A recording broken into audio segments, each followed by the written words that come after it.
السلام عليكم ورحمة الله وبركاته. Akkam jirtan nagaa fayyaadha. Nageenyummaatu jira. Osoonii fi lammiin keenya biyya ambaa keessatti bifa saniin rakkoo suukanneessaa hamaa san keessa osoo sooshaal miidiyaa irratti ilaallee agarru akkaataan itti nagee wal gaafannu hedduu nama dhiba, hin beekaa, hedduu nama yaaddeessa. Daa'imman rakkoo isaanii hanga sooshaal miidiyaa irratti namoonni ichi keessaa moobaayilaa harkatanii footoo kakaasan kan agarree hangan takka qalbiin nu cabde osoo qabatamatti ummata achi keessa jiru rakkoo isaan keessa jiran osoo dhiinee ijaan agarree ammoo hanga kanaawu hedduu waan sammuu namaa fudhachuudhaaf namatti ulfaatu. Oromoo namummaanuu gahaadhaa.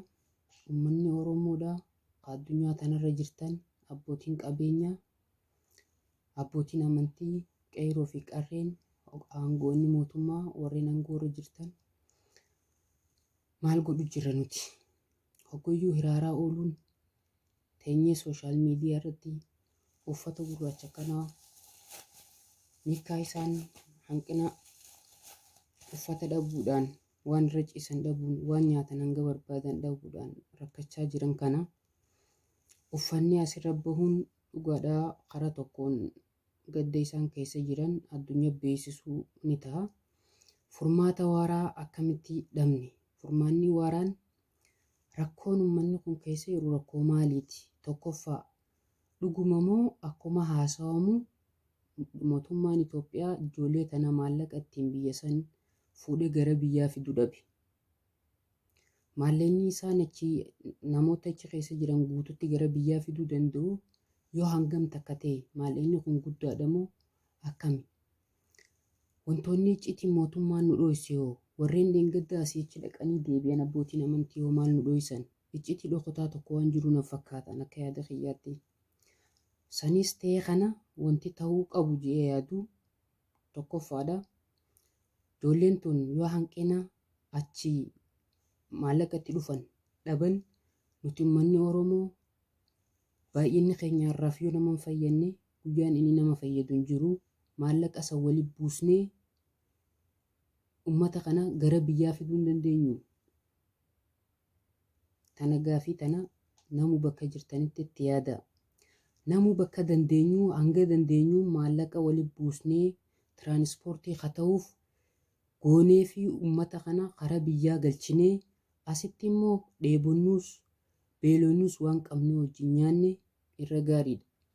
Ammoo mootummaan icciitii achi keessa jirtu ta'ummanni dheengaddaa asii koreen abbootii amantiitii fi jaraa wajjin ta'anii deeman maalirra akka turan akkam akka ta'a wanti ifa nu godhan tokko hin jirtu. Maali wanti nu dho'isan kunoo? Rakkoo biraa jira.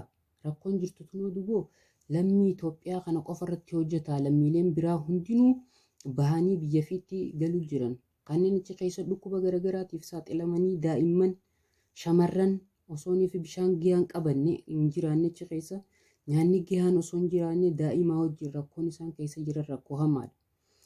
Nuti tarii sababa beekamtii qabnuuf sooshaal miidiyaa irratti namoota beekamtii qabu waan taaneef asirratti baanee akka beekamtiin teenya nu jalaa gadi hin buuneef waan jenneetuma boru viidiyoo daleenee buunuuf. Kanaa miti yaa Oromoo wanti guddaan hojjetamuu qabu uummata kana rakkoo isaanii keessa akkamitti baasuu dandeenya? Yoo maallaqa waliin buusuu taate maallaqa namuu bakka jiru waliin buusnee ijoollee tanaa tiraanispoortii xayyaara taatuuf goonee fi gara biyyaa akka dhufnu irratti haa mari'annu.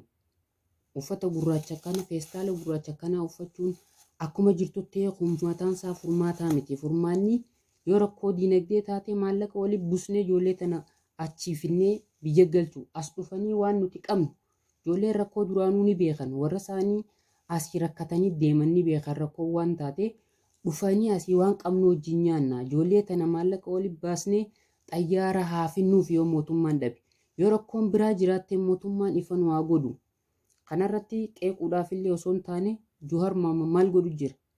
Ijoolleen tun maqaa isaatiin achi keessa ta'anii Johaar jaanii guyyaa inni mana hidhaatii bahu dhiichisaa turte. Abbaan keenya hidhaanuu bahee jaanii ijoolleen tun hedduu isa abdatti. Isa qofaa miti, isaan qofaa miti, Oromoon guututtuu Jawaar ni abdatti. Jawaaroo maaliif use? Ijoolleen tun isaa sagalee tahan turre. Ijoolleen tun isaa gammadaan turre.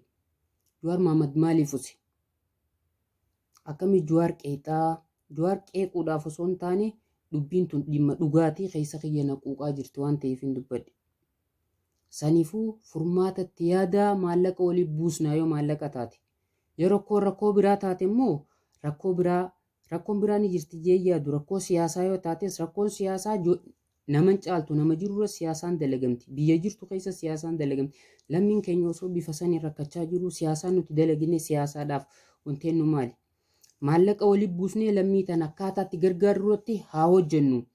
Namoonni gama kanaan na wajjin hojjechuu feetan gara keessaatiin na qunnamaadha. Dhimma kana maallaqa akkamitti akka buusnee uummata kana gara biyyaa deebisuu dandeenyu irratti haa hojjennuun isiniin jira. Hedduu qalbiin na cabxee jirti. Hedduu hirriibni nun dhufu nyaanni nutti hin goruu hedduu rakkachaa jirra waan ta'eef rakkoo qofa faarsuun furmaata waan hin taaneef gara furmaataa haa yaanu. Ijoollee tana yoo maallaqa barbaachisu taate maallaqa bifa barbaachisuun hangam takkaa isaan barbaachisa kajuu abbootiin qabeenyaa hedduu jira. Namni hundinuu yoo maallaqa waa xiqqisho waliif buuse qofaa ijoollee tana fiduu ni danda'a jeetii yaada. Viidiyoo tana sheer godhaadha. Nama hunda biraan gahaadha. Gara furmaataa haa deebinu. Gaddinee booyaa ooluun furmaata waan hin taaneef kanaan isiniin jechuu barbaade. Wassalaamu alaikum warahmatullahi wabarakatuh.